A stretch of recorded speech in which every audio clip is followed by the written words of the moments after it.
Ito ang GMA Regional TV News.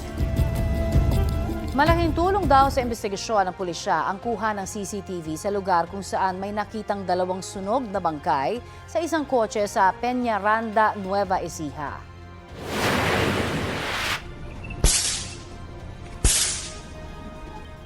Maririnig ang dalawang putok ng baril sa viral video na yan nakuha po sa barangay Sinasahan. Sa gilid ng kalsada kita ang nakaparadang pulang kotse. Maya-maya isang lalaking nakaitim ang naglakad sa gilid ng kotse patungo sa likuran nito. Lumakad siya palayo sa kotse at tila may kinausap at umalis sila. Matapos ang ilang sandali, dumating ang isang tricycle.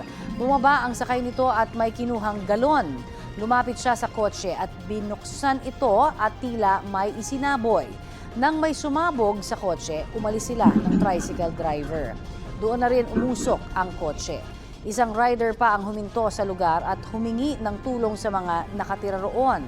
Tukoy na ang pagkakakilanlan ng mga biktima at naiuwi na rin ang mga labi sa kani-kanilang kaanak.